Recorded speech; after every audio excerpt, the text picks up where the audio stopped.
Welcome everybody, my name is Michael and today we're discussing about NFTs, specifically OpenSea, how a employee of OpenSea was actually manipulating the NFT market, how he was purchasing NFTs that he knew would go on the front page, thus getting excited, hype, everyone wanted to purchase them, and he would sell for massive profit almost immediately. Nate Chastain, he's the head of product at OpenSea, so he's not just a low employee developer, but they still probably be making good money. He's a head, he's a director, that's right, an executive. He's coming under fire for insider trading. Like I said, he would buy NFTs that he knew would go up in value. 100% no risk, 100% guaranteed trading strategy. Exchanges hate this man. Oh yeah. Yeah, so he's doing basically Pelosi. Every NFT that was listed on the OpenSea homepage or was going to be listed, he knew that it would be double, triple, quadruple, 10x profit. And he would actually purchase them knowing what he knew as a head of product. Chastain quickly sold these NFTs for a massive profit. I'm going to show you an example. This is one of his NFTs that he purchased, and that was 1 Ethereum profit in just 21 minutes. This may not sound huge, but he also probably was doing this many times to avoid attraction, because if he got a huge NFT that was worth $500,000 and he cashed that out within 21 minutes, it would attract attention, just like this already has attracted attention, but it would attract attention a lot quicker. A lot of people aren't surprised because there have been legitimate examples in the NFT world of money laundering, and there's actually people who have been discussing about purchasing their own NFTs. You've had, first of all, artists who've purchased their own NFTs multiple times. This was on Nifty's, this was on OpenSea, this was on Nifty Gateway, and what they would do is they purchase under their own account, which was kind of silly because you knew this was during auctions, so they had hopes that someone would beat their prices, and sometimes they did end up being profitable. Sometimes they were the winner and they had to buy their own artwork and they lost money that way. Look at that. That's a beautiful plane right there. Pretty big engine. Rolls Royce. But other times there have been people who aren't the artists, the consumers, and they made 2 different accounts, 2 different Ethereum accounts to send to, and they ended up purchasing from one account that was completely unrelated, no transaction history before, with the second account, and they would say purchase an NFT for $1,000. The next NFT would suddenly bid $100,000. And if it's a rare enough NFT, where usually stuff that's $1,000 or higher, and it's from a decently reputable artist. Sorry about that. Well, parents need to have better control over their children, especially in a public area. My tinnitus does not like that.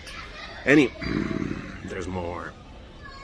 So, to sum things up very quickly, one person buys with their first wallet an NFT worth $1,000, decently reputable artist. Suddenly, bam! Second wallet of his, the same person, bids $100,000. It sells. Next thing you know, that wallet decides to list it for $30,000.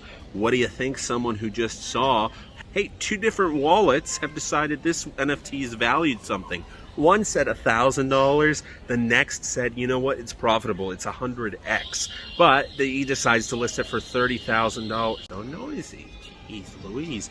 The next person decides to list it for $30,000. This is a steal of a price, let me buy it. Boom, that sucker buys it for $30,000.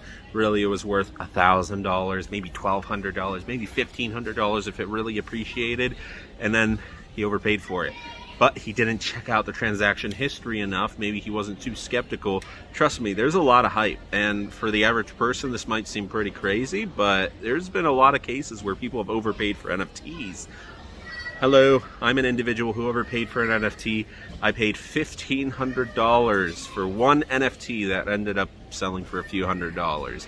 It was a pretty bad mistake, but I also bought it straight from the artist. I didn't buy it from a reseller, from a second wallet, so I know for sure it's from the artist. But that was when all NFTs dropped in value, and oh my gosh. Okay, so that's the basic gist of this video. I'm gonna leave you with this question. What do you think should happen to employees of NFT exchanges who end up buying and using insider trading info to make money? Should they be punished? It's not illegal. For NFTs, it's not illegal.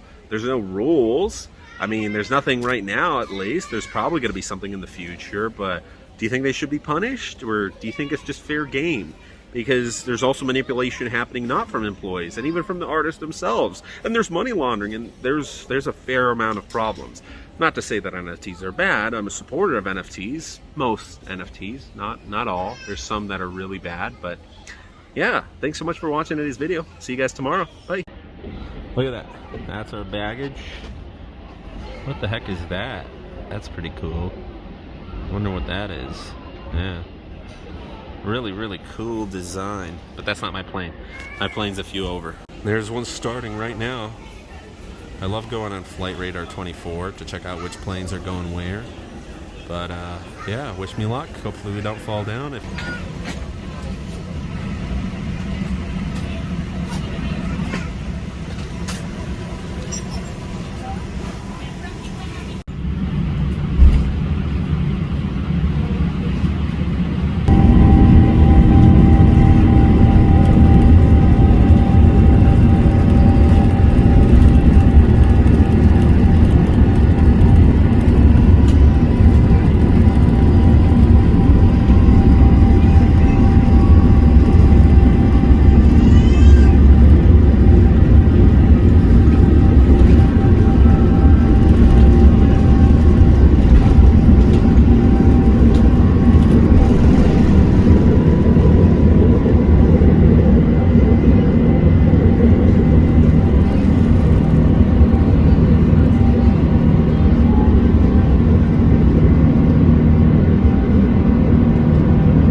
Postojowego prosimy o nieodpinanie z pasów bezpieczeństwa.